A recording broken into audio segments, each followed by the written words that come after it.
Hello everyone, myself Rahul Dixit and I welcome you all on our YouTube channel ई ज्ञान school. आज हम बात करेंगे फिर से 12th केमिस्ट्री के इलेक्ट्रोकेमिस्ट्री के बारे में। एक इम्पोर्टेंट टॉपिक है 12th का, ठीक है। और आज का जो टॉपिक रहेगा वो रहेगा हमारा इलेक्ट्रोड पोटेंशियल क्या है, और उसके साथ साथ स्टैंडर्ड इलेक्ट्रोड पोटेंशियल, और जो यहाँ से न्यूमेरिकल पोर्शन के क्वेश्चन आते हैं, आपका जो ईएमएफ है जिसे इलेक्ट्रोमोटिव फोर्स या ई सेल भी कहा जाता है रिएक्शन का, वो सारी ही चीज़ें, उसके न्यूमेरिकल क्वेश्चन किस तरीके के आते हैं, कौन सा फॉर्मूला आपको यूज करना है, सारी ही चीज़ें हम डिस्कस करने वाले हैं, ठीक। तो इलेक्ट्रोड, सबसे पहले हम पढ़ेंगे इलेक्ट्रोड पोटेंशियल क्या है, ठीक है, किस तरीके से वो जनरेट होता है, किस तरीके का पोटेंशियल है वो। दूसरी बात, स्टैंडर्ड इलेक्ट्रोड पोटेंशियल क्या है और इलेक्ट्रोमोटिव फोर्स क्या होता है, ये सारी ही चीज़ें डिस्कस करते हैं। तो आज का जो टॉपिक है हमारा वो है इलेक्ट्रोड पोटेंशियल, ठीक।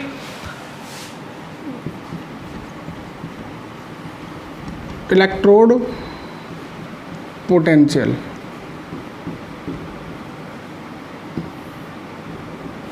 देखिए अगर आप इलेक्ट्रोड पोटेंशियल की बात करें तो होता क्या है, यदि आप किसी सेल में एक मेटल की रोड को मेटल के सॉल्यूशन में ही डिप करें तो वहाँ पर एक पोटेंशियल डिफरेंस जनरेट हो जाता है, और उसी पोटेंशियल को क्या बोलते हैं हम, इलेक्ट्रोड पोटेंशियल। समझते हैं कैसे। मैंने आपसे कहा कि मेरे पास क्या है, कोई हाफ सेल है, और उस हाफ सेल में क्या क्या है, आपने किसी मेटल की रोड को, आपके पास क्या है, कोई मेटल की रोड है, ये मेटल की रोड आपने ली है, और इसी मेटल की रोड को आपने उसी मेटल के सॉल्यूशन में क्या कर दिया है, डिप कर दिया है। जैसे सपोज मैं कहूँ ये क्या है, ZnSO4 का सॉल्यूशन है, तो ये रोड किसकी है, जिंक की, बोलिए। और आपको बताया था लास्ट लेक्चर में कि जिंक की रोड क्या है, जिंक हाईली रिएक्टिव मेटल है, और जिंक क्या करता है, ऑक्सीडेशन करता है, और किस में चेंज हो जाता है, Zn+2 और 2 इलेक्ट्रॉन में। इसका मतलब इस रोड के ऊपर क्या प्रोडक्ट बना, इस रोड के ऊपर प्रोडक्ट बना आपका Zn+2 और 2 इलेक्ट्रॉन। अब ये Zn+2 है वो तो सॉल्यूशन के अंदर चले गए, मतलब सॉल्यूशन पे कैसा चार्ज आ गया, पॉजिटिव, और ये जो इलेक्ट्रॉन है वो कहाँ रह गए, इस मेटल की इलेक्ट्रोड के ऊपर ही रह गए। तो मेटल की इलेक्ट्रोड और उस मेटल का जो सॉल्यूशन है उसके बीच में एक चार्ज डिफरेंस क्रिएट हो गया, और इसी चार्ज डिफरेंस की वजह से क्या हुआ, एक पोटेंशियल जनरेट हुआ, जिसे क्या कहा गया, इलेक्ट्रोड पोटेंशियल। अब वो दो तरीके का इलेक्ट्रोड पोटेंशियल है, यदि इस मेटल की रोड पर ऑक्सीडेशन हुआ है तो वो ऑक्सीडेशन इलेक्ट्रोड पोटेंशियल होगा, और यदि इस मेटल की रोड पर क्या हुआ है, रिडक्शन हुआ है, तो वो क्या होगा, रिडक्शन पोटेंशियल होगा, या रिडक्शन इलेक्ट्रोड पोटेंशियल आप बोल सकते हैं, ठीक। तो बातें करते हैं कि है क्या, लिख क्या सकते हैं आप इसके बारे में, ठीक है। तो होता क्या है इलेक्ट्रोड पोटेंशियल, कि जब आप किसी मेटल की रोड को मेटल के सॉल्यूशन में ही डिप करते हैं तो then a potential difference is generate which is known as electrode potential. तो क्या लिखेंगे आप, when metal rod is dipped into a metal solution, then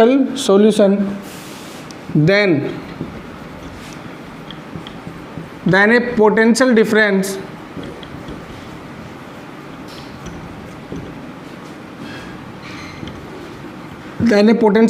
generate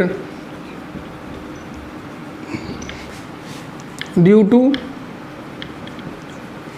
the difference in charge,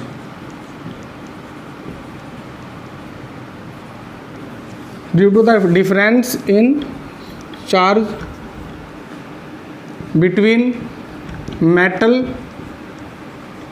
rod and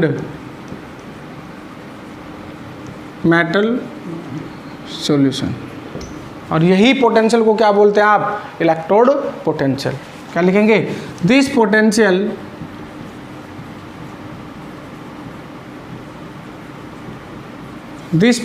is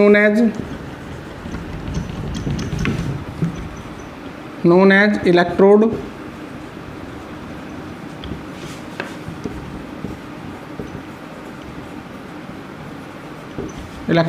potential, ठीक है।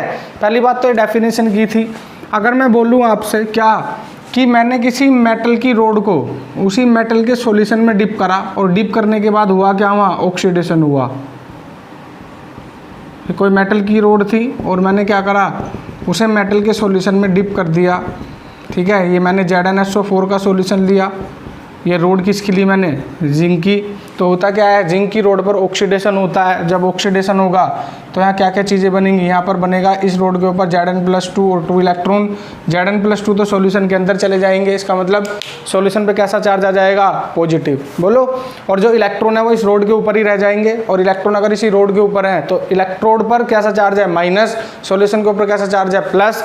तो इन्हीं charge difference की वजह से जो पोटेंशियल जनरेट होगा यहाँ पर, उसे क्या बोलेंगे आप, ऑक्सीडेशन इलेक्ट्रोड पोटेंशियल। क्यों, क्योंकि जो मेटल की रोड है उस पर क्या हुआ है, ऑक्सीडेशन हुआ है। तो क्या लिख सकते हैं आप, if oxidation takes place,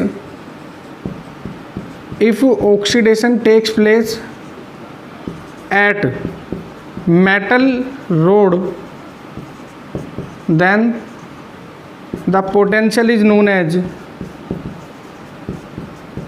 then the potential is known as क्या, oxidation electrode potential, oxidation electrode potential.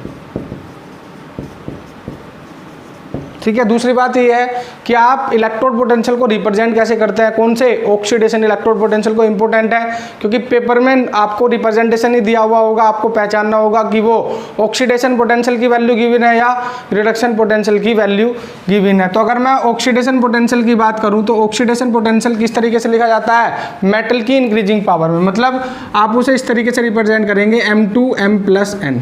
अगर आपको इस फॉर्म में कोई पोटेंशियल दिया हुआ है तो वो कौन सा पोटेंशियल होगा, वो होगा आपका oxidation potential.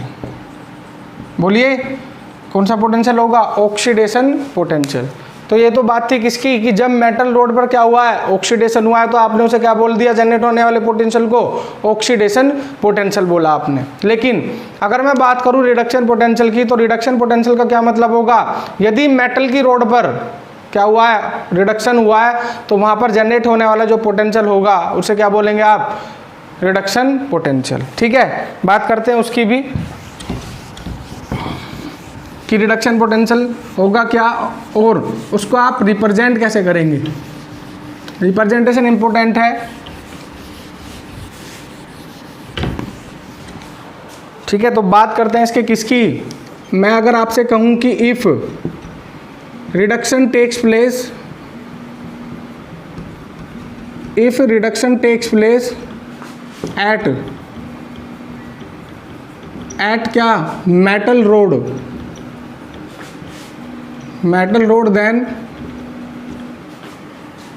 then a potential is known as क्या, रिडक्शन पोटेंशियल।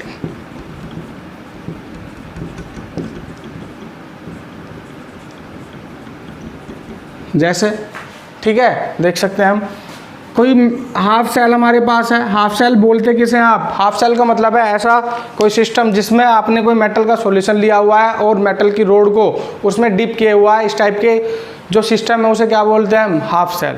तो यदि आपके पास कोई हाफ सेल है और हाफ सेल में क्या लिया हुआ है आपने, कोई मेटल सॉल्यूशन लिया हुआ है, कोई मेटल की रोड आपने ली हुई है।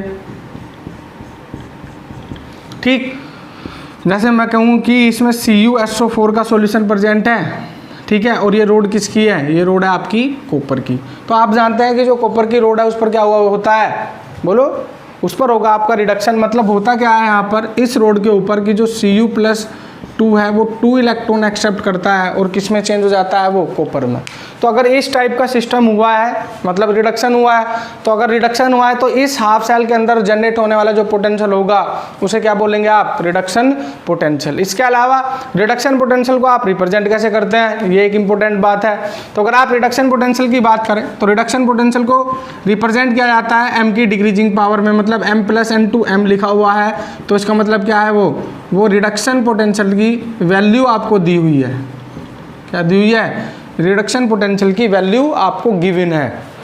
लेकिन सपोज अगर आपको ऑक्सीडेशन पोटेंशियल दिया हुआ है और आपसे रिडक्शन पोटेंशियल पूछ रहा है, या आप ऑक्सीडेशन पोटेंशियल को रिडक्शन पोटेंशियल में चेंज करना चाह रहे हैं, तो दोनों ही पोटेंशियल एक दूसरे के इक्वल होते हैं विद अपोजिट साइन। अगर एक पॉजिटिव है तो दूसरा क्या होगा, नेगेटिव होगा। मतलब ये है कि आप ऑक्सीडेशन पोटेंशियल को रिडक्शन पोटेंशियल में चेंज कर सकते हैं और रिडक्शन पोटेंशियल को ऑक्सीडेशन पोटेंशियल में चेंज कर सकते हैं विद अपोजिट साइन, है ना। कोई भी जो साइन है उसका अपोजिट अगर आप कर दें तो पोटेंशियल आपस में क्या है, इंटर कन्वर्ट हो जाते हैं, चेंज हो जाते हैं। मैं आपसे ये कहना चाह रहा हूँ कि अगर मेरे पास क्या है, अगर मेरे पास रिडक्शन पोटेंशियल की वैल्यू क्या है, x है, तो अगर मैं इसे ऑक्सीडेशन पोटेंशियल में बदलना चाहूँ तो वैल्यू क्या हो जाएगी, -x वोल्ट। क्या हो जाएगी, मेरे पास x वोल्ट थी और ये कितनी हो जाएगी, -x वोल्ट। इसका मतलब क्या है कि जो ऑक्सीडेशन पोटेंशियल है, जो आपका ऑक्सीडेशन पोटेंशियल है वो रिडक्शन पोटेंशियल के क्या है, इक्वल है विद अपोजिट साइन। अगर रिडक्शन पोटेंशियल, बोलिए। तो एक बात तो ये है जो आपको याद रखनी है कि दोनों ही पोटेंशियल आपस में सेम होते हैं with opposite sign. Paper question करने में हेल्प करेगा जब आप ऑब्जेक्टिव क्वेश्चन करेंगे यहाँ से, ठीक है। अब बात करते हैं कि एक टर्म यूज होती है यहाँ पर, स्टैंडर्ड इलेक्ट्रोड पोटेंशियल। स्टैंडर्ड का क्या मतलब है, स्टैंडर्ड इलेक्ट्रोड पोटेंशियल और इलेक्ट्रोड पोटेंशियल में क्या डिफरेंस है। तो अगर हम बात करें स्टैंडर्ड इलेक्ट्रोड पोटेंशियल की, तो वहाँ पर कुछ चीज़ें फिक्स कर दी गई हैं कि यदि मेटल रोड और मेटल के बीच का, मेटल सॉल्यूशन के बीच का अगर इलेक्ट्रोड पोटेंशियल 25 डिग्री सेल्सियस और 1 atm प्रेशर पर हो और जो मेटल सॉल्यूशन आपने लिया है उसकी कंसंट्रेशन कितनी हो, 1 मोलर, तो जनरेट होने वाला जो पोटेंशियल होगा उसे क्या बोलेंगे आप, स्टैंडर्ड इलेक्ट्रोड पोटेंशियल। मतलब क्या कहा मैंने आपसे कहा कि मेरे पास कोई हाफ सेल थी और इस बार आपने क्या करा, कोई इलेक्ट्रोड ली, मेटल की रोड,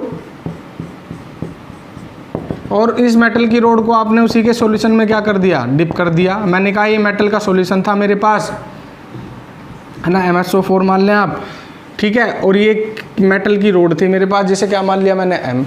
मैंने आपसे कहा कि ये जो सॉल्यूशन है इसकी कंसंट्रेशन कितनी कर दी मैंने, 1 मोलर। कंसंट्रेशन 1 मोलर कर दी और ये पूरा प्रोसेस कितने टेम्परेचर पर कराया, 25 डिग्री सेल्सियस टेम्परेचर पर कराया और 1 atm प्रेशर पर। तो जनरेट होने वाला जो पोटेंशियल मिला यहाँ से, उस पोटेंशियल को क्या बोला हमने, स्टैंडर्ड इलेक्ट्रोड पोटेंशियल। तो मैं क्या बोल सकता हूँ, स्टैंडर्ड इलेक्ट्रोड पोटेंशियल की अगर मैं बात करूँ, स्टैंडर्ड इलेक्ट्रोड पोटेंशियल, तो क्या लिख सकते हैं आप इसके बारे में कि it is the potential difference, it is the potential difference between metal rod and metal solution at 25 degree Celsius temperature and 1 atmospheric pressure when the concentration of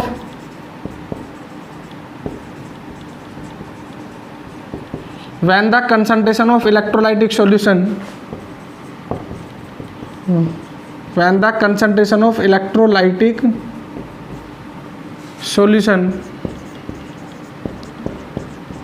is क्या 1 मोलर।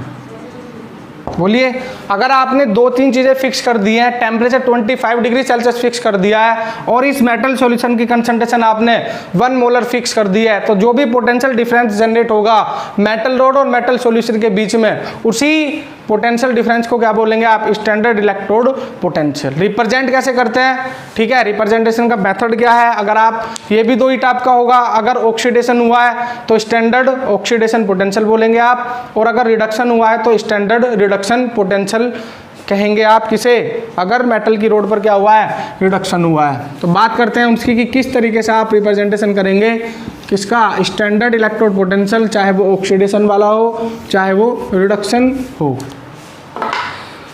ठीक है। तो अगर मैं कहूँ कि स्टैंडर्ड ऑक्सीडेशन पोटेंशियल है standard oxidation potential का मतलब आप समझते हैं कि जब मेटल की रोड पर क्या हुआ हो, ऑक्सीडेशन हुआ हो स्टैंडर्ड कंडीशन में, तो उसको रिप्रेजेंट कैसे करना है आपको। स्टैंडर्ड ऑक्सीडेशन पोटेंशियल को हम रिप्रेजेंट करेंगे कैसे, ई नोट लगाते हैं इसके ऊपर। नोट का मतलब है स्टैंडर्ड कंडीशन हमने लगा दी है, मतलब 25 डिग्री सेल्सियस टेम्परेचर है, 1 एटमॉस्फेरिक प्रेशर है और कंसंट्रेशन कितनी है 1 मोलर। ठीक, तो ई नोट M2M+ अगर लिखा हुआ है, इसका मतलब वो क्या दिया हुआ है आपको, वो दिया हुआ है आपको स्टैंडर्ड ऑक्सीडेशन पोटेंशियल। इसके अलावा अगर मैं बात करूं किसकी, स्टैंडर्ड रिडक्शन पोटेंशियल की,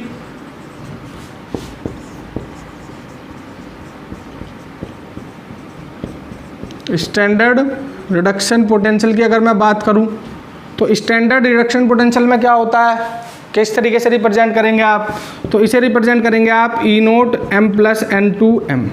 बोलो, इसे शॉर्ट फॉर्म में हम क्या लिख सकते हैं, SOP स्टैंडर्ड ऑक्सीडेशन पोटेंशियल। इसे क्या लिख सकते हैं आप, स्टैंडर्ड रिडक्शन पोटेंशियल। बोलो, तो ये हमारा स्टैंडर्ड ऑक्सीडेशन पोटेंशियल, ये क्या है हमारा स्टैंडर्ड रिडक्शन पोटेंशियल। ठीक, इसे आप इस तरीके से रिप्रेजेंट करते हैं। तो ये नोट आप रिप्रेजेंटेशन याद रखना, क्योंकि पेपर में आपको यही इसी फॉर्म में क्या है, इसी फॉर्म में वो वैल्यू देता है। और जब तक हम वैल्यू ही नहीं आइडेंटिफाई कर पाते कि वो स्टैंडर्ड ऑक्सीडेशन पोटेंशियल दिया हुआ है या वो रिडक्शन पोटेंशियल दिया हुआ है, जब तक हम क्वेश्चन सोल्व नहीं कर सकते। चाहे आप बोर्ड की बात करें या आप किसी भी कम्पिटिटिव एग्जाम की बात करें, तो ये चीज़ें हमारे लिए पहचानना ज़रूरी हो जाती है। ठीक है, हाँ, बात करते हैं यहाँ से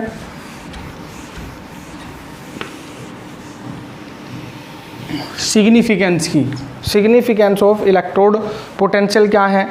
ठीक है, तो अगर मैं सिग्निफिकेंस की बात करूं, तो सिग्निफिकेंस 2-3 सिग्निफिकेंस है यहाँ पर इलेक्ट्रोड पोटेंशियल के। पहला, अगर आपको स्टैंडर्ड पोटेंशियल की वैल्यू दी हुई है और आपसे ऑक्सीडाइजिंग पावर या रिड्यूसिंग पावर पूछ ले, या इसके अलावा अगर मैं कहूँ SRP की वैल्यू दी हुई है या SOP की वैल्यू दी है, तो वो क्या पूछ सकता है आपसे, वो ऑर्डर में अरेंज करा सकता है किसके, रिड्यूसिंग पावर और ऑक्सीडाइजिंग पावर के। ठीक है, तो significance of electrode potential,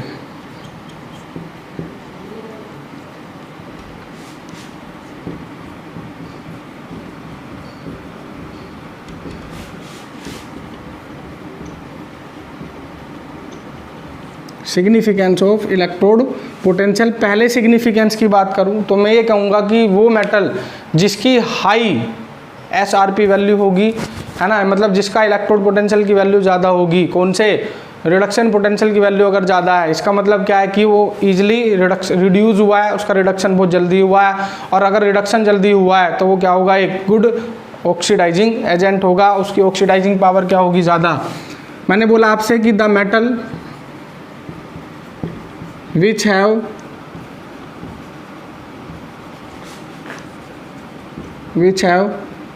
high value of reduction potential,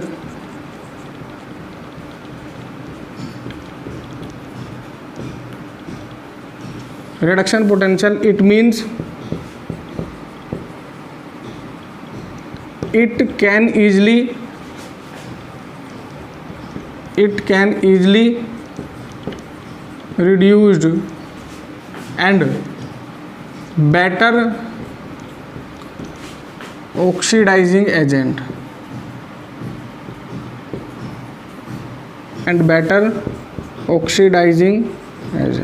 बोलिए क्या होगा, वो जिनकी वैल्यू ज़्यादा होगी, अगर रिडक्शन पोटेंशियल की वैल्यू ज़्यादा है तो इसका मतलब क्या है, उसका रिडक्शन ईजिली हुआ है। और आप जानते हैं कि जिनका रिडक्शन होता है वो कैसे पोटेंशियल होते हैं, वो उनकी ऑक्सीडेशन पावर क्या होती है, ज़्यादा होती है, या वो एक ऑक्सीडाइजिंग एजेंट क्या होते हैं, अच्छे एजेंट होते हैं। अगर मैं बात करूं किसके बारे में, उसके एग्जाम्पल्स के बारे में।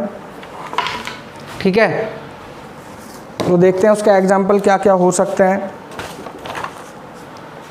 जैसे मैं बात करूं यहाँ पर कि मेरे पास क्या है, ई नोट ऑफ F दिया हुआ है 2.87 वोल्ट। ठीक है, दूसरा ई नोट ऑफ Ag+2Ag दिया हुआ है मेरा कितना, 0-0.80 वोल्ट। ठीक है, या 0.80 वोल्ट। ये दो वैल्यू आपको दी हुई हैं। अगर मैं आपसे कहूँ कि ये क्या है, इसे आप मान लें, इसे छोड़ें, तो क्या है कि दो वैल्यू दी हुई है आपको, दो का क्या दिया हुआ है, रिडक्शन पोटेंशियल दिया हुआ है। रिडक्शन पोटेंशियल कैसे पता चला आपको, 0 से F2 की 0 पावर से F-1 में जा रहा है, प्लस से 0 में जा रहा है, इसका मतलब डिक्रीजिंग पावर में लिखा हुआ है, मतलब रिडक्शन पोटेंशियल की वैल्यू दी हुई है। और जिसकी रिडक्शन पोटेंशियल की वैल्यू ज़्यादा होगी, इसका मतलब क्या है, उसका रिडक्शन अच्छा होगा, और जिसका रिडक्शन अच्छा होगा इसका मतलब वो एक बेटर ऑक्सीडाइजिंग एजेंट है। तो अगर मैं बात करूँ यहाँ पर किसकी वैल्यू ज़्यादा है, F2 F- की वैल्यू ज़्यादा है, इसका मतलब F2 जो है वो क्या है, एक बेटर ऑक्सीडाइजिंग एजेंट है, या उसकी ऑक्सीडाइजिंग पावर क्या है, ज़्यादा। तो मैं क्या लिख सकता हूँ कि E0 F2 F- have better oxidising agent.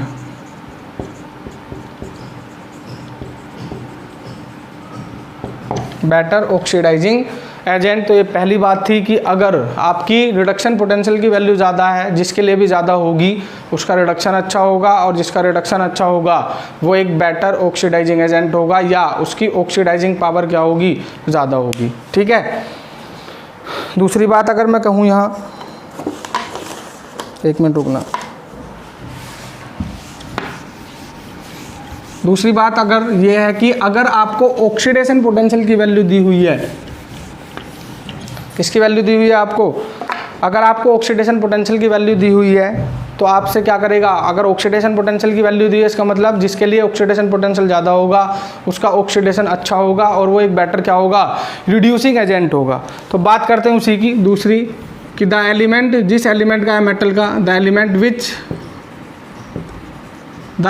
Having high value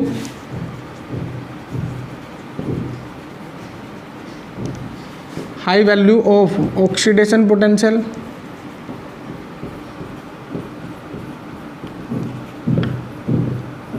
high value of oxidation potential, it means it can easily oxidized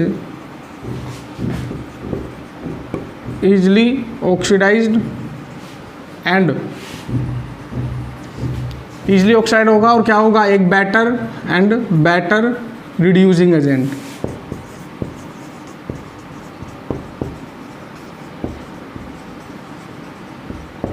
एक बेटर रिड्यूसिंग एजेंट होगा। तो नॉर्मल सी बात है, देखें ऑक्सीडेशन पोटेंशियल वैल्यू जो है अगर वो आपकी ज़्यादा है तो क्या होगा, ऑक्सीडेशन अच्छा होगा, और वो क्या हो जाएगा, एक बेटर रिड्यूसिंग एजेंट होगा। इसका एग्जांपल देखते हैं, क्या क्या एग्जांपल हो सकते हैं। तो अगर मैं कहूँ आपसे कि E0 of Zn to Zn+2 value मुझे दी हुई है माइनस के 0.76 वोल्ट, और एक वैल्यू मुझे दी हुई है E0 of Cu to Cu+ value दी हुई है मुझे 0.34 वोल्ट। ठीक है, क्या क्या वैल्यू दी हुई है मुझे, 0.34 वोल्ट, और एक वैल्यू दी हुई है मुझे क्या, 0.40 वोल्ट। तो किसकी वैल्यू ज़्यादा है, किसका ऑक्सीडेशन पोटेंशियल ज़्यादा है, बोलो कि ये वैल्यू प्लस में, सॉरी, ठीक। तो किसका ऑक्सीडेशन पोटेंशियल ज़्यादा है यहाँ पर, जिंक का। और जिंक का अगर ऑक्सीडेशन पोटेंशियल ज़्यादा है इसका मतलब जिंक जल्दी क्या होगा, ऑक्सीडाइज होगा, और अगर जिंक जल्दी ऑक्सीडाइज हुआ है इसका मतलब वो क्या होगा, एक बेटर रिड्यूसिंग एजेंट होगा। तो क्या लिख सकता हूँ मैं कि जिंक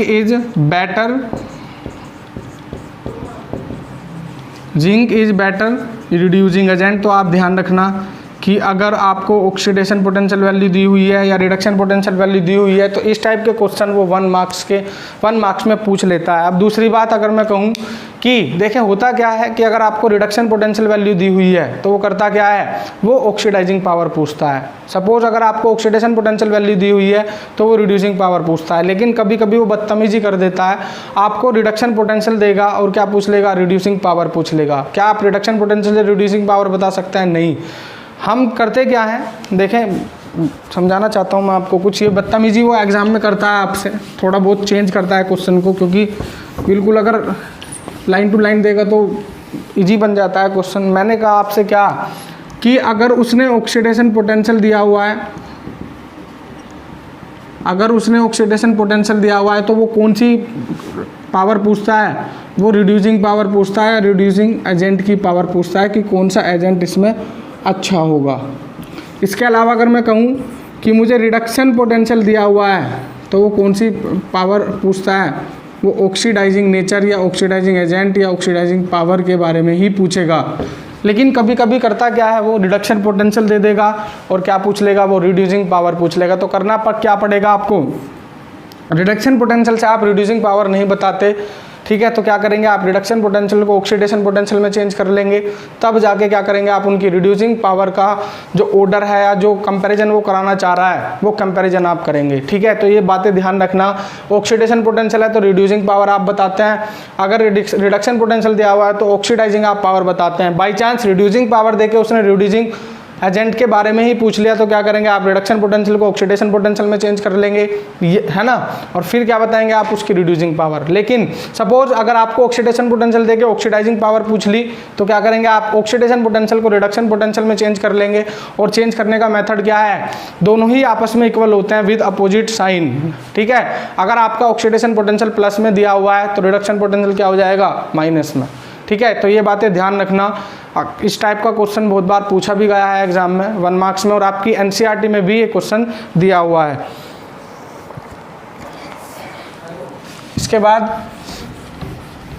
इसके बाद मैं बात करूंगा किसकी, एक बहुत ही इंपॉर्टेंट टॉपिक के बारे में जहाँ से न्यूमेरिकल क्वेश्चन फॉर 2 मार्क्स पूछा भी जाता है और पूछा भी गया है और पूछा भी जाएगा, जिसका नाम क्या है, इलेक्ट्रोमोटिव फोर्स या क्या E cell of the reaction, cell potential भी इसे बोलते हैं, होता क्या है, ठीक है। वो सारी ही चीज़ें हम डिस्कस करेंगे, फॉर्मूला क्या है, ठीक है। तो करते हैं डिस्कस। नेक्स्ट टॉपिक है आपका क्या, इलेक्ट्रोमोटिव फोर्स, इलेक्ट्रोमोटिव फोर्स या देखिए ईएमएफ से इसे शॉर्ट फॉर्म में कहा जाता है, और इसे सेल पोटेंशियल भी बोलते हैं हम,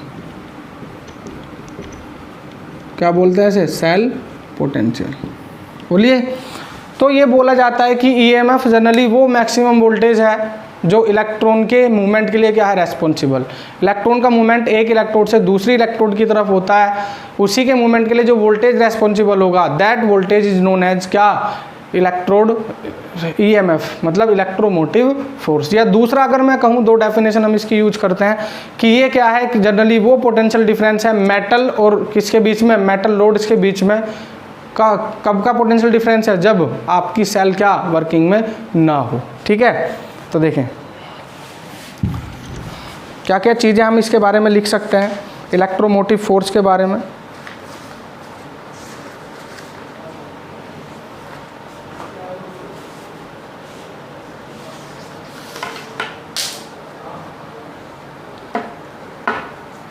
देखिए क्या है आपका इलेक्ट्रोमोटिव फोर्स, तो क्या लिखेंगे, 2 डेफिनेशन है कि it is the maximum voltage, it is the maximum voltage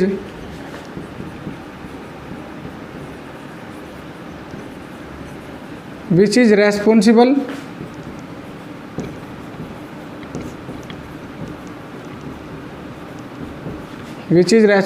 for the movement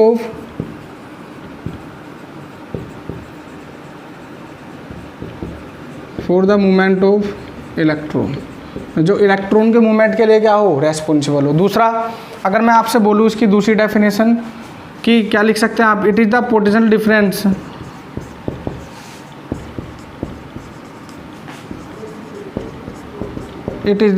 difference between metal electrodes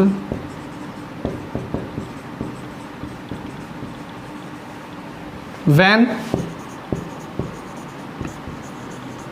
cell is not in use, जब सेल वर्किंग में ना हो तो जो आपके कैथोड और एनोड होता था उसके बीच में जो पोटेंशियल डिफरेंस होगा उसी को क्या बोलेंगे आप, इलेक्ट्रोमोटिव फोर्स। तो 2 डेफिनेशन हम यूज करते हैं, एक मैक्सिमम वोल्टेज है या वो पोटेंशियल डिफरेंस है जो तब काम करता है जब सेल क्या है, वर्किंग में नहीं है, उस टाइम के पोटेंशियल डिफरेंस को क्या बोलते हैं आप, इलेक्ट्रोमोटिव फोर्स या सेल पोटेंशियल। फॉर्मूला क्या यूज करेंगे, कैलकुलेशन किस टाइप से की जाती है इसकी, वही सारी चीज़ें हमें डिस्कस करनी है यहाँ। तो अगर मैं इसकी कैलकुलेशन की बात करूँ, कैलकुलेशन ऑफ ई सेल या ई नोट सेल। देखिए अगर स्टैंडर्ड कंडीशन है तो इसे क्या बोलेंगे आप, ई सेल से डिनोट करेंगे। ठीक है, कैलकुलेशन में बात कर लेंगे ये तो हम। तो कैलकुलेशन ऑफ इलेक्ट्रोमोटिव फोर्स या ईएमएफ। ठीक है, तो फॉर्मूला जो इसके लिए यूज किया जाता है, इसे ई सेल से डिनोट करते हैं हम, ई सेल इक्वल टू, ये यूज किया जाता है ई कैथोड माइनस ई एनोड। ठीक है, एक तो ये फॉर्मूला हम यूज करते हैं। दूसरा, अगर कंडीशन कैसी है, स्टैंडर्ड है, तो ई नोट सेल हम लगा देते हैं। ई नोट सेल किसके इक्वल होता है, E naught of cathode minus E naught of anode. एक फॉर्मूला हम ये यूज करते हैं जो क्या ईएमएफ कैलकुलेट करने के लिए यूज किया जाता है। अब बात यह है कि आपको ये समझ में नहीं आ रहा होगा ई कैथोड क्या है, ई एनोड क्या है। ठीक है, ये भी बातें बताएंगे। इसे लिखने से पहले एक बात ध्यान रखना कि ये जो फॉर्मूला हम यूज करेंगे, ई note cathode minus E note anode, इस फॉर्मूले के लिए जो भी वैल्यू आपको दी हुई है वो सभी वैल्यू क्या हों, रिडक्शन पोटेंशियल की फॉर्म में ही दी हुई हों। ये आपको याद रखना है। अगर ऑक्सीडेशन पोटेंशियल की फॉर्म में दी हुई है तो आप उसे किस में चेंज कर लें, रिडक्शन पोटेंशियल में चेंज कर लें। इसका एक रीज़न ये है क्योंकि इलेक्ट्रोकेमिकल सीरीज जो बनी हुई है वो स्टैंडर्ड रिडक्शन पोटेंशियल, मतलब रिडक्शन पोटेंशियल के बेस पर ही बनी हुई है और हमें रिडक्शन पोटेंशियल की ही वैल्यू दी हुई है उसमें। तो कोशिश करें आप ऑक्सीडेशन पोटेंशियल को रिडक्शन पोटेंशियल में चेंज करने की, और इस फॉर्मूले में जो यूज करनी है वैल्यू वो रिडक्शन पोटेंशियल वैल्यू ही यूज करनी है, चाहे वो कैथोड की पोटेंशियल वैल्यू हो चाहे वो एनोड की, लेकिन होनी क्या चाहिए, वो रिडक्शन पोटेंशियल वैल्यू ही आप यूज करेंगे। ठीक, तो मैं लिख सकता हूं यहां पर कि always reduction potential value are used, only reduction potential value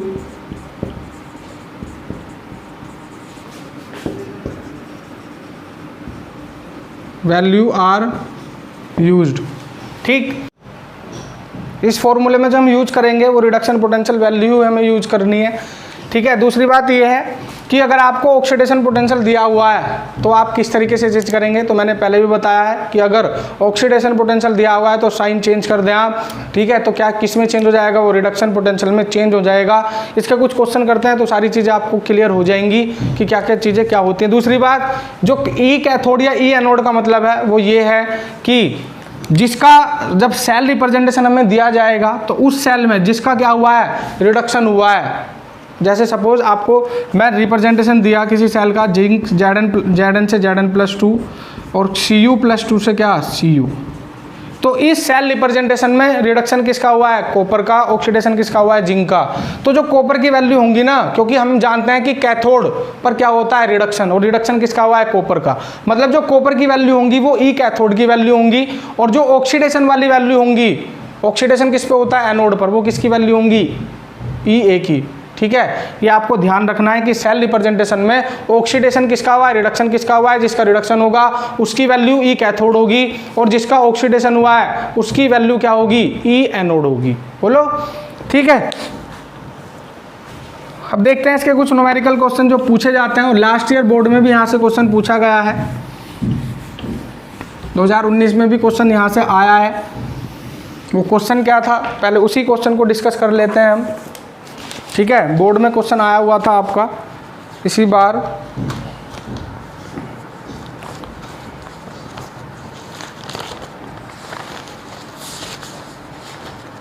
two marks का क्वेश्चन था वो।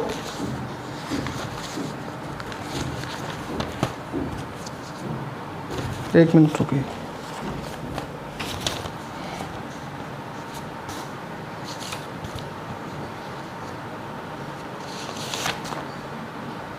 देखें क्वेश्चन में क्या रहा है वो, सॉरी 2018 का क्वेश्चन है ये, सीबीएसई बोर्ड में आया हुआ है,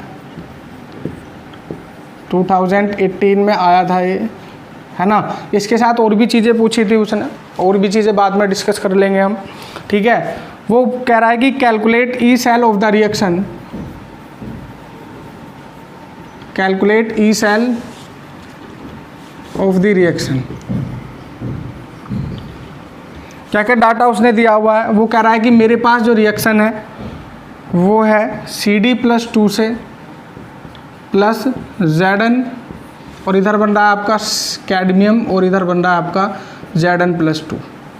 ठीक, और उसने चीज़ें दी हुई हैं आपको गिवन, क्या दिया हुआ है, E naught of CD+2, CD की जो वैल्यू है वो उसने दी हुई है माइनस के 0.403 वोल्ट।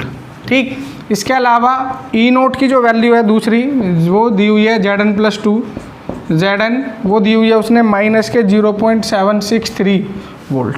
और वो कह रहा है कि calculate E note cell of the reaction. तो किस तरीके से आप कैलकुलेट करेंगे, ये पूरा डाटा आपको दिया हुआ है।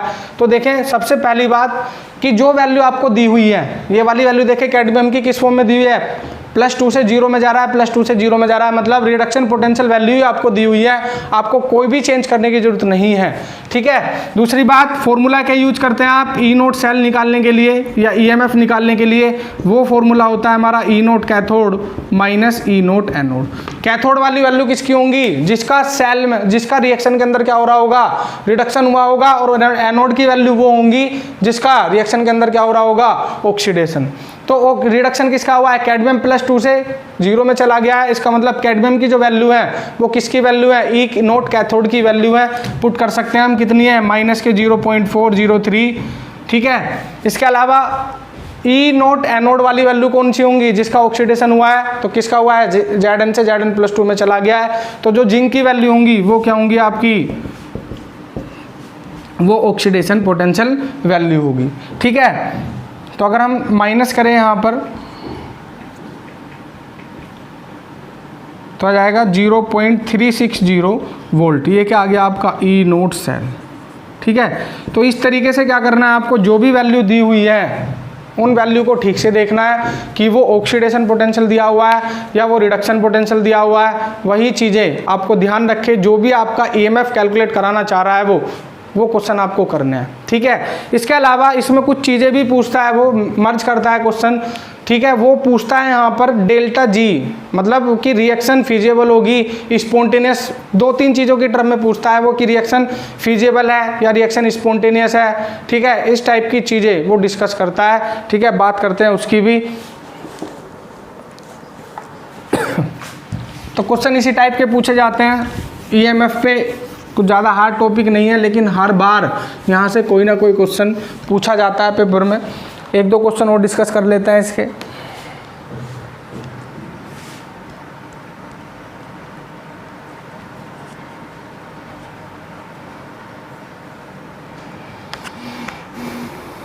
एक क्वेश्चन हमें दिया हुआ है यहाँ पर,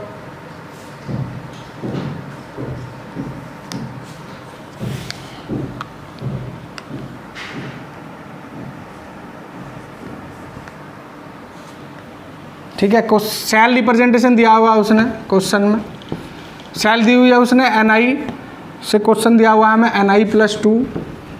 ठीक, salt bridge Ag+2 Ag, Ag+2 Ag। ठीक, ये सेल रिप्रेजेंटेशन है, और इसमें जो वैल्यूज दी हुई है वो वैल्यूज दी हुई है हमें ई नोट ऑफ Ni+2 Ni, ये वैल्यू दी हुई है मैं माइनस के 0.25 वोल्ट, और ई नोट ऑफ Ag+2 Ag। ठीक, वो वैल्यू दी हुई है हमें, 1 मिनट रुके, वो वैल्यू दी हुई है हमें 0.80 वोल्ट। और आपको क्या कैलकुलेट करना है, कैलकुलेट करना है क्या, कैलकुलेट ई नोट या calculate EMF of the cell. तो कैसे करेंगे, ठीक है, ये सेल रिप्रेजेंटेशन है। सेल रिप्रेजेंटेशन में रिडक्शन किसका हुआ है, Ag का, ऑक्सीडेशन किसका हुआ है, निकिल का। मतलब जब आप ई नोट सेल कैलकुलेट करेंगे यहाँ, तो क्या करेंगे आप, ई नोट ऑफ कैथोड माइनस के ई नोट ऑफ एनोड, बोलो। तो ई नोट ऑफ कैथोड की वैल्यू किसकी होंगी, जो Ag की वैल्यू है, Ag की वैल्यू कौन सी है, दिस, तो 0.80। इसके अलावा एनोड वाली वैल्यू होंगी जिसका ऑक्सीडेशन हुआ है, ऑक्सीडेशन किसका हुआ है, निकिल का, वैल्यू कितनी है, माइनस है, तो माइनस माइनस क्या हो जाएगा, प्लस 0.25, और ये हो जाएगा आपका 1.05 वोल्ट, बोलो। तो ये क्या है आपका रिडक्शन पोटेंशियल दी हुआ है, ये भी रिडक्शन पोटेंशियल दिया हुआ है, आपको कोई दिक्कत नहीं है अगर रिडक्शन पोटेंशियल की वैल्यू दी हुई है। लेकिन अगर उसने क्या दिया हुआ है, अगर उसने ऑक्सीडेशन पोटेंशियल दिया हुआ है तो हमें उसे चेंज करना पड़ेगा। एक क्वेश्चन देखते हैं ऐसा भी, ठीक है।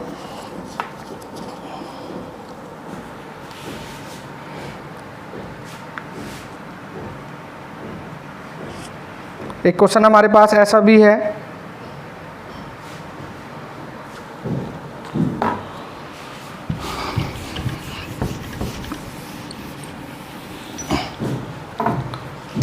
देखिए नेक्स्ट क्वेश्चन की अगर मैं बात करूं तो नेक्स्ट क्वेश्चन है मेरे पास, सेल दी हुई है, एक मिनट,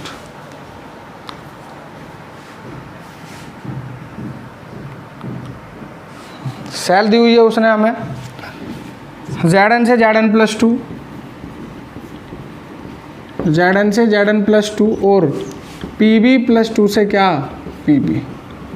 देखिए अभी कंसंट्रेशन यहाँ इसकी भी 1 मोलर है और इसकी भी 1 मोलर है, ठीक है। जब कंसंट्रेशन सेम है तो कोई दिक्कत नहीं आनी, जब कंसंट्रेशन चेंज हो जाएगी उसकी भी बात करेंगे हम नेक्स्ट लेक्चर में कि वो क्वेश्चन किस टाइप से आप सोल्व करोगे या उसका ईएमएफ आप कैसे कैलकुलेट करेंगे, ठीक है।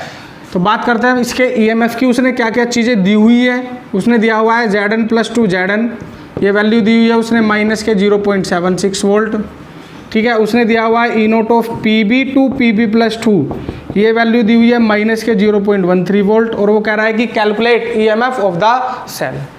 क्या कह रहा है वो? Calculate EMF of the cell, ठीक। और ईएमएफ कैलकुलेट करा रहा है तो फॉर्मूला भाई लगाएंगे आप, क्या फॉर्मूला लगाएंगे आप? E0 cell equal to E0 of cathode minus के E0 ऑफ एनोड। बोलिए, और कैथोड वाली वैल्यू कौन सी होंगी? जिसका रिडक्शन हुआ है। एनोड वाली वैल्यू कौन सी होंगी? जिसका ऑक्सीडेशन हुआ है।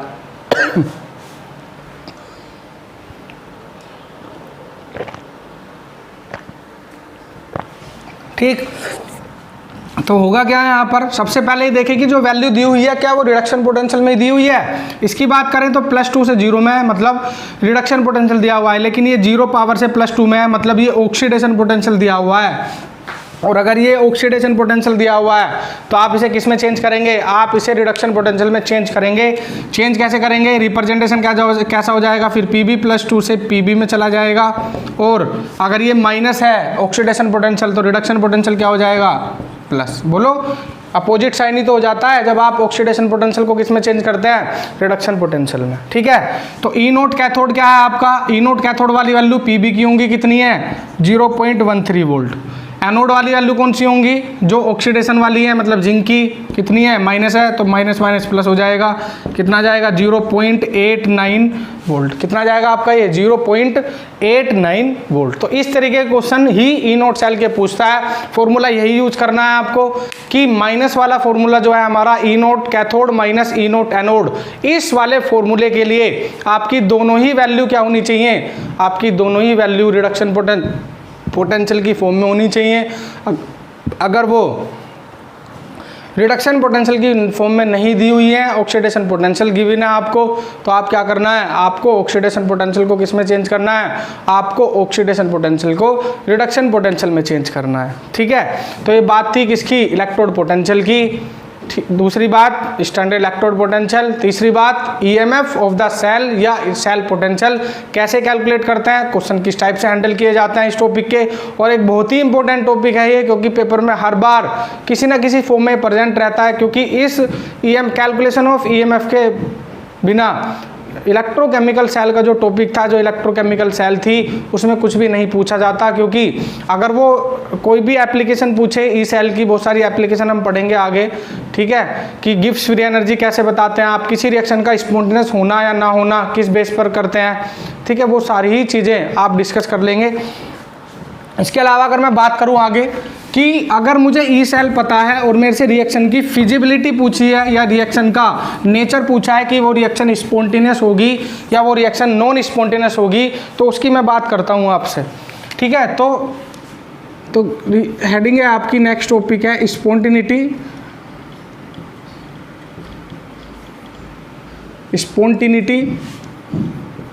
Of reaction with E cell, मतलब सेल पोटेंशियल के साथ आप किसी रिएक्शन की स्पॉन्टेनिटी कैसे बताएंगे, आपको ये बताना है, ठीक है। तो अगर मुझे ई सेल का पता चल जाए, क्योंकि मुझे फॉर्मूला पता है डेल्टा जी का, क्योंकि हम स्पॉन्टेनिटी रिएक्शन की डेल्टा जी की टर्म में फाइंड आउट करते हैं, मुझे फॉर्मूला पता है NFE सेल, क्या पता है मुझे?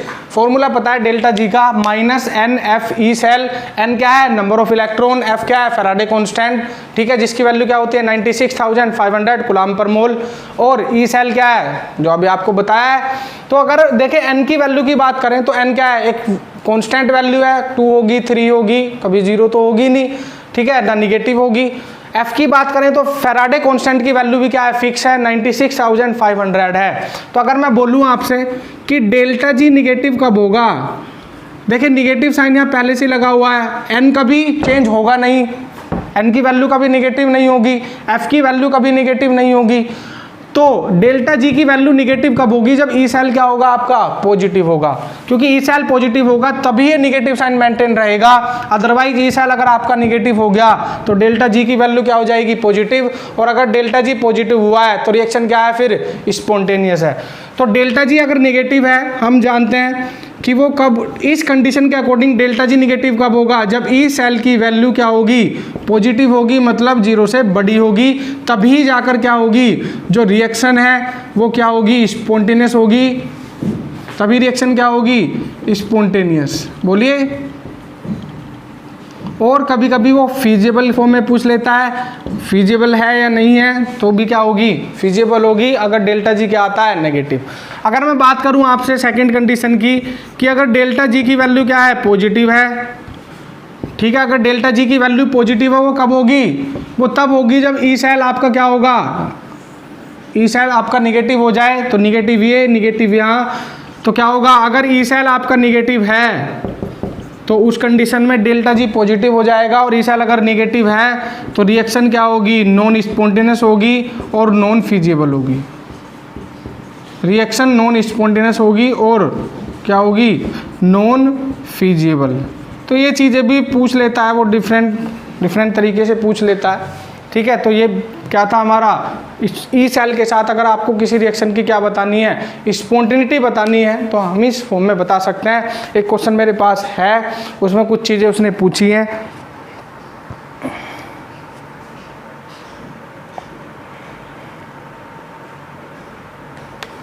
देखो क्वेश्चन क्या है वो, देखते हैं उसे क्या क्या चीज़ें उसमें वो पूछ रहा है।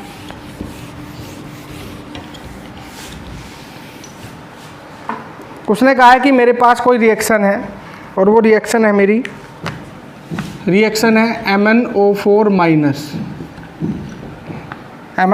माइनस प्लस 8H पॉजिटिव और प्लस के 5 इलेक्ट्रॉन, और उससे बना रहा है वो Mn+2 प्लस के 8H2O, सॉरी प्लस के 4H2O, और उसने वैल्यू दी हुई है यहाँ पर E0 1.51 वोल्ट। दूसरी रिएक्शन दी हुई है उसने Sn+2 से कहाँ जा रहा है वो? Sn+4 में, और इसकी वैल्यू उसने दी हुई है E0 ऑफ 0.15 वोल्ट, ठीक। ये वैल्यूज उसने दी हुई है। और क्या कह रहा है वो?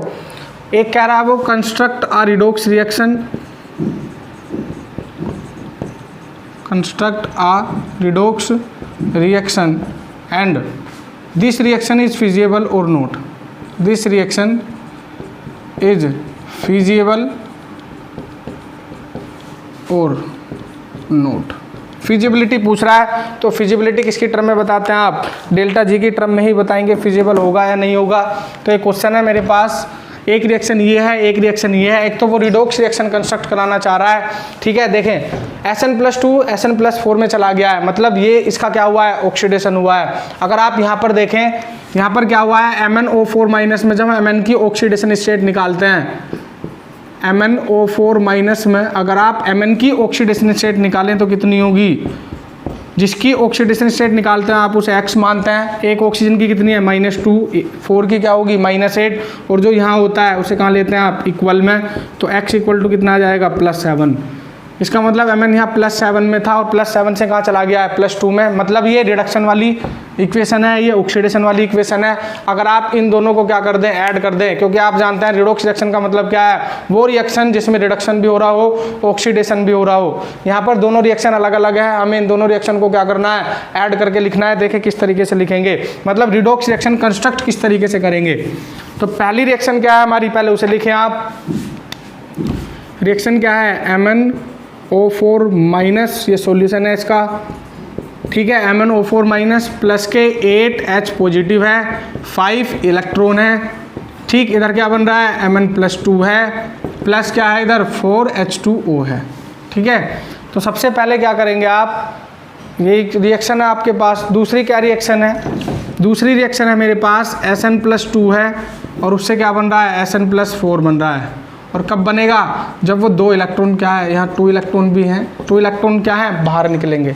अब दोनों ही रिएक्शन को आप जब जोड़ ऐड कर सकते हैं जब नंबर ऑफ इलेक्ट्रॉन क्या हो, दोनों तरफ इक्वल हो। इसका मतलब इसमें मुझे 2 से मल्टीप्लाई करनी पड़ेगी, इसमें मुझे 5 से मल्टीप्लाई करनी पड़ेगी, देन दोनों रिएक्शन को क्या करना पड़ेगा, ऐड। और ऐड करने के बाद जो भी रिएक्शन आएगी वो एक कंप्लीट सेल रिएक्शन होगी, और जिसमें क्या होगा, ऑक्सीडेशन भी होगा, रिडक्शन भी होगा। और जिस रिएक्शन में ऑक्सीडेशन रिडक्शन साइमल्टेनियसली होते हैं उस रिएक्शन को क्या बोलते हैं आप, रिडॉक्स रिएक्शन, ठीक है। तो अगर मैं 2 से मल्टीप्लाई करनी है तो क्या आ जाएगा यहाँ, 2MnO4 माइनस प्लस के 16H पॉजिटिव, 10 इलेक्ट्रॉन हो जाएंगे, इधर भी ये कैंसिल हो जाएंगे। फिर यहाँ क्या है आपका 5Sn+2, इसके अलावा इधर आएगा आपका 2Mn+2 प्लस के 8H2O और प्लस के 5Sn+4।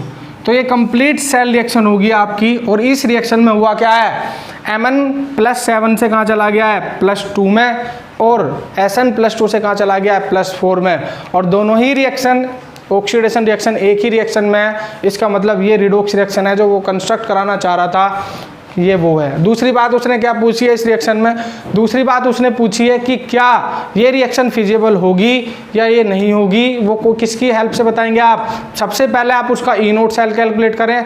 अगर E0 सेल उसका पॉजिटिव है तो मतलब क्या है, अगर E0 सेल पॉजिटिव है तो डेल्टा जी निगेटिव होगा, और डेल्टा जी अगर निगेटिव है तो रिएक्शन क्या होगी, स्पॉन्टेनियस या फिजिबल होगी। बोलो। तो बात करते हैं अब E0 सेल की, किस तरीके से आप उसका E0 सेल कैलकुलेट करेंगे। तो देखें क्या होगा यहाँ पर, E0 सेल अगर आप कैलकुलेट करें तो क्या होगा, E0 कैथोड माइनस के E0 एनोड। कैथोड वाली वैल्यू किसकी होंगी, जिसका रिडक्शन हुआ है, एनोड वाली वैल्यू किसकी होंगी, जिसका ऑक्सीडेशन हुआ है। यहाँ पर उसने कुछ नहीं लिखा हुआ, सीधा E0 लिख के छोड़ दिया है। तो जब आपको कुछ भी ना लिखा हुआ हो, मतलब रिप्रेजेंटेशन ना दिया हुआ हो इस तरीके से, किस तरीके से M2M+N या E0 ऑफ M+N2M ना दिया हुआ हो, इस टाइप से रिप्रेजेंट ना किया हो, केवल E0 लिख के दे दिया है, तो आप क्या मानेंगे कि आपको कौन सी वैल्यू दी हुई है, आपको रिडक्शन पोटेंशियल दिया हुआ है, ठीक है। तो इसका मतलब ये भी रिडक्शन पोटेंशियल दिया हुआ है, ये भी रिडक्शन पोटेंशियल है। यूज कैसे करेंगे आप, कैथोड वाली वैल्यू कौन सी होंगी, जिसका रिडक्शन हुआ है, Mn वाली वैल्यू का रिडक्शन हुआ है, इसका मतलब एनोड वाली वैल्यू कौन सी होंगी, 1.51। बोलो, सॉरी कैथोड वाली। एनोड वाली वैल्यू होंगी जिसका क्या हुआ है, ऑक्सीडेशन हुआ है। ऑक्सीडेशन किसका है, Sn का। तो Sn वाली वैल्यू जो होंगी वो क्या होंगी आपकी, बोलो, Sn वाली वैल्यू क्या होंगी आपकी, ऑक्सीडेशन पोटेंशियल की वैल्यू होगी, मतलब E0 एनोड की वैल्यू होगी। अब अगर हम इसे माइनस करें, ठीक, तो क्या होगा, अगर मैं माइनस करूं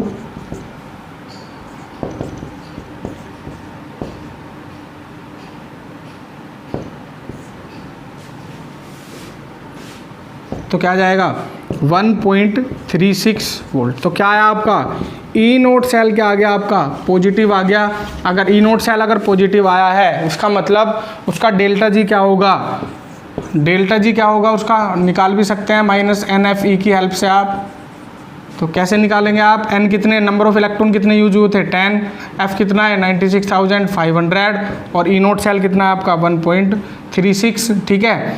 इस कैलकुलेशन की हेल्प से जो डेल्टा जी की वैल्यू आएगी वो क्या आएगी, नेगेटिव। और अगर डेल्टा जी की वैल्यू क्या आती है, नेगेटिव आती है, तो इसका मतलब क्या है कि ये रिएक्शन क्या है, फीजिबल है। तो अगर आप फीजिबिलिटी चेक करना चाहते हैं आप किसी रिएक्शन की, या स्पॉन्टेनिटी चेक करना चाहते हैं, तो आप इस फॉर्मूले की हेल्प से या ई सेल की हेल्प से आप क्या कर सकते हैं, उसकी स्पॉन्टेनिटी चेक कर सकते हैं। ठीक है, तो ई नोट्स जो आपका इलेक्ट्रोड पोटेंशियल था उससे जो मर्ज टॉपिक था आपका वो स्पॉन्टेनिटी थी किसी भी रिएक्शन की, कि आप कैसे फाइंड आउट करेंगे। ठीक है, तो 2-3 चीज़ें इसमें ज़्यादा ध्यान रखने वाली है कि जब आप फॉर्मूला यूज करते हैं ईएमएफ का, तो रिडक्शन पोटेंशियल वैल्यू यूज करनी है। ई सेल अगर आपका पॉजिटिव है तो रिएक्शन क्या होगी, स्पॉन्टेनियस होगी, क्योंकि डेल्टा जी क्या है, नेगेटिव है। एक बात और है आपसे कि हमने बात कर ली थी कि डेल्टा जी अगर नेगेटिव है तो रिएक्शन स्पॉन्टेनियस होगी, अगर डेल्टा जी पॉजिटिव है तो रिएक्शन क्या होगी, नॉन स्पॉन्टेनियस। लेकिन अगर डेल्टा जी की वैल्यू 0 हो जाए, मतलब ई नोट सेल आपका 0 हो जाए, तो डेल्टा जी की वैल्यू क्या हो जाएगी, 0। और डेल्टा जी अगर 0 है तो रिएक्शन क्या है, इक्विलिब्रियम में है। ठीक है, ये कंडीशन भी आपको याद रखनी है, क्या कि if delta G equal to 0, और डेल्टा जी 0 होगा कब, जब आपका क्या हो जाए, E cell of the reaction क्या हो जाए, 0। और अगर ये कंडीशन है तो आप क्या लिखेंगे कि reaction is in equilibrium. Reaction किस में, इक्विलिब्रियम में, रिएक्शन इज इन इक्विलिब्रियम। बोलो, ठीक है। तो ये बातें थी किस किस की, इलेक्ट्रोड पोटेंशियल क्या है, न्यूमेरिकल किस टाइप के आते हैं। तो आज का जो लेक्चर है वो यहीं ख़त्म करेंगे हम, कि ठीक है, जो आज के टॉपिक में हमने बहुत सारे इंपॉर्टेंट टॉपिक डिस्कस किए हैं। इलेक्ट्रोड पोटेंशियल इस चैप्टर का एक इंपॉर्टेंट टॉपिक है जहाँ से क्वेश्चन लगातार पूछे जाते हैं, चाहे वो बोर्ड हो, चाहे वो कोई भी कम्पिटिटिव एग्ज़ाम हो आपका। ठीक है, अगर फिर भी वीडियो में सब कुछ कवर करने की कोशिश की गई है, इसके अलावा फिर भी कोई प्रॉब्लम अगर रह गई है, आपको कोई बातें समझ में नहीं आई है, तो वो आप हमें कमेंट बॉक्स में टाइप करके बता सकते हैं। ठीक, और अगर आपके लिए वीडियो हेल्पफुल है तो आप अपने फ्रेंड्स को शेयर कीजिए और चैनल को सब्सक्राइब करें, बेल आइकन दबाएं। ठीक है।